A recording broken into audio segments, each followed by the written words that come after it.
Generalmente cuando intentan burlarse de una persona que desea expresar o predicar la palabra de Dios o intentan dejarlo en ridículo, pasan cosas sorprendentes como las que vamos a ver a continuación.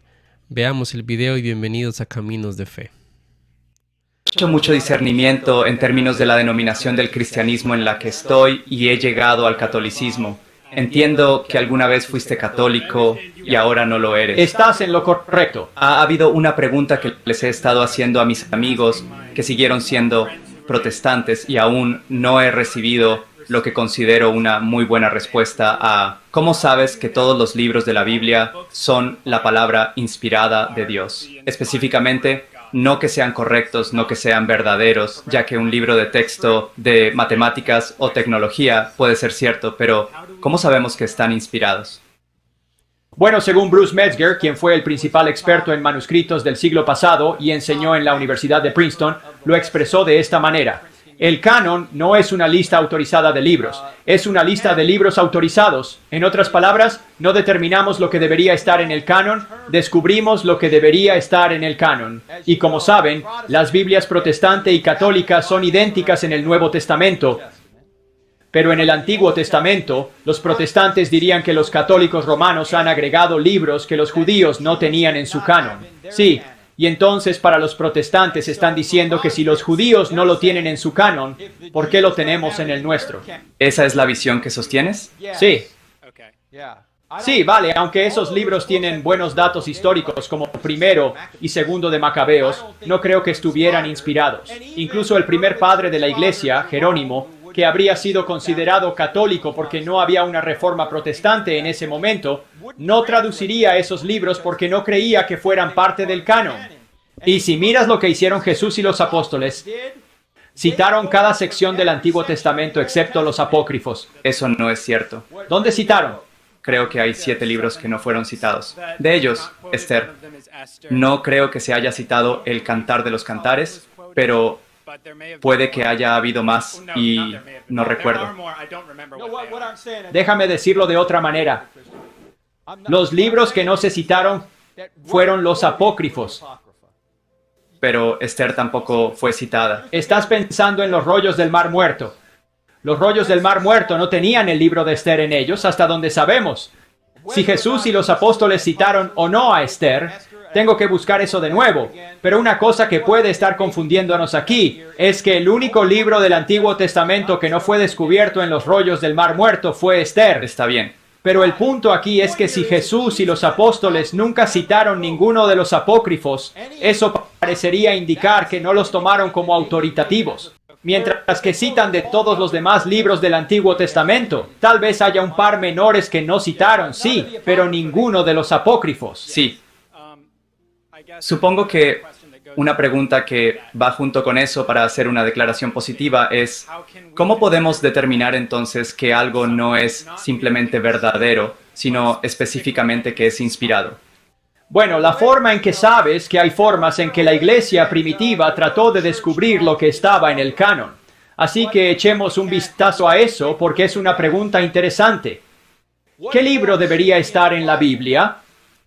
Y como acabo de mencionar, así es como Metzger lo expresó. El canon es una lista de libros autorizados más que una lista autorizada de libros. En otras palabras, los seres humanos descubrieron lo que debería estar en la Biblia. Así es como descubrieron el canon. ¿Fue escrito por un profeta de Dios? ¿Fue el escritor confirmado por actos de Dios? ¿O alguien que está confirmado como testigo ocular? Por ejemplo, Pablo confirmó a Lucas. ¿Y fue aceptado por el pueblo de Dios? Estos son algunos de los criterios que siguieron y al principio casi todos los libros, particularmente en el Nuevo Testamento, fueron aceptados alrededor del año 110 después de Cristo.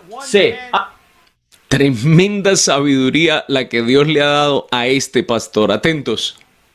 Hay algunos que todavía no lo eran, no estábamos seguros, pero todos estamos de acuerdo en eso, católicos romanos o protestantes, hasta donde yo entiendo. Mi coautor, el Dr. Norman Geisler, escribió un libro seminal sobre este tema llamado Acuerdos y diferencias entre católicos romanos y evangélicos.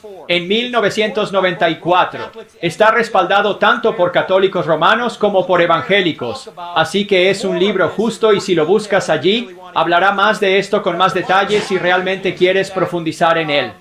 ¿Qué libro debería estar en la Biblia? Los evangelios y los hechos se citan durante las vidas de los apóstoles. Son citados como autoritativos y únicos. Están recopilados en un volumen temprano, son leídos y expuestos públicamente. Se escribieron comentarios sobre estos y los oponentes admitieron que los evangelios fueron escritos por los discípulos y ningún otro evangelio fue tratado de esta manera. Esto es para las personas que intentan decir que debería haber otros evangelios en nuestra Biblia. No de acuerdo con esto. Esos otros evangelios de los que escuchas, ya sabes, el evangelio de Pedro, el evangelio de Tomás, el evangelio de Judas, están escritos en el siglo II, no escritos por esas personas. El mejor libro para mirarlo es Acuerdos y diferencias entre católicos romanos y evangélicos. Ahora, desde una perspectiva católica, se podría decir que tenemos a un papa que va a decir que estos libros están ahí. Pero mi pregunta es, ¿por qué deberíamos confiar en el papa? Todavía tenemos que confiar en alguien, ¿verdad? Sí, ¿quieres que responda a eso? Adelante. Está bien, entonces mi opinión no es particularmente sobre el Papa.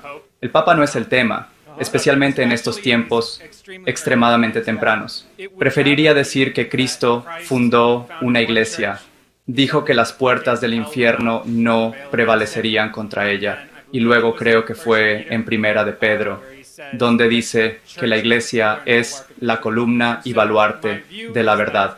Así que mi opinión es que a través de la única iglesia de Cristo se dio la gracia para declarar algo libre de error y así es como pudimos saber a través de la colección de la iglesia primitiva lo que fue y no fue autor. Pero como sabes, Eso no haría que esos libros fueran autoritativos, solo que así es como lo reconocerías. Roma no comenzó a afirmar su autoridad única hasta después del año 500 después de Cristo, y todos estos libros fueron confirmados mucho antes de eso. No fue hasta el Concilio de Trento en 1545 que la Iglesia Católica Romana puso oficialmente esos libros del Antiguo Testamento en su Antiguo Testamento. Nunca hubo ningún decreto ecuménico antes de eso, aunque Agustín pensó que deberían haber estado allí. Jerónimo dijo que no deberían haber estado allí. No fue hasta que llegó Lutero y dijo, ¿por qué ustedes oran por los muertos? Orar por los muertos no está en la Biblia. Y dijeron, claro que sí, está en Segundo de Macabeos o en Primero de Macabeos, como sea. Y Lutero dijo, Primero y Segundo de Macabeos no están en la Biblia. Y la iglesia dijo, bueno, ahora lo está. Vean, ese es el problema. Todo eso llega muy tarde. ¿Podría ser verdad que esos libros deberían estar en la Biblia? Sí, es posible, pero no encaja históricamente. Y el problema es que hay cosas en algunos de los libros apócrifos que hablan de que las obras son necesarias para la salvación, lo que contradice casi todo lo que dice Pablo. Me encantaría hablar contigo toda la noche sobre eso. Tal vez podamos hablar en otro momento. Pero una última pregunta. ¿Cómo se llega al cielo? ¿Cómo se llega al cielo? Por la gracia de Dios, por la fe. Bien, eso. Bueno, este video nos desvela muchas cosas interesantes que acabamos de observar. Yo creo que ustedes también pudieron ver y también sacar sus propias conclusiones, que sería muy interesante que nos dejaran allí en los comentarios. Rescato abundantemente la sabiduría y la inteligencia que tiene el expositor, el predicador, no sé si es pastor, pero la persona que está allí contestando estas preguntas muy sugestivas que le hace este señor, porque él trata de ponerle una piedrecita en cada pregunta. Sin embargo, el predicador o el expositor es muy inteligente, sabe y conoce, tiene el conocimiento necesario para dar a entender lo que es puntual y sin rodeos. Algo que también rescato es que en alguna parte él dice que en quién debemos poner nuestra confianza y menciona al Papa, porque la religión católica básicamente tiene como figura principal, incluso muchas veces creería yo que esa figura reemplaza a Dios, es la figura del Papa. Sin embargo, ¿en quién vamos a confiar nosotros? ¿En quién está puesta nuestra confianza? Debería estar puesta siempre en Jesús, siempre en sus mandatos, siempre en lo que la Biblia nos dice.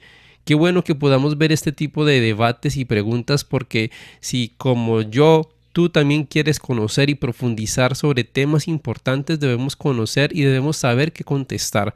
Así que no podemos quedarnos solamente con lo que vemos, también debemos ir a la Biblia, debemos leer, debemos estudiar la palabra, porque es importantísimo instruirnos.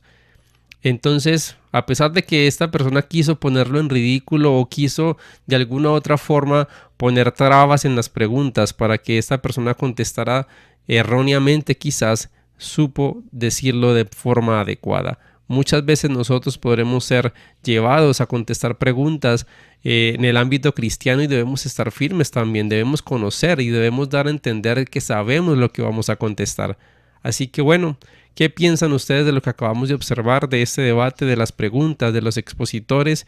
Déjanos allí en los comentarios. Recuerda que esto es Caminos de Fe y Dios te bendiga grandemente. Comparte este video y suscríbete si aún no lo has hecho.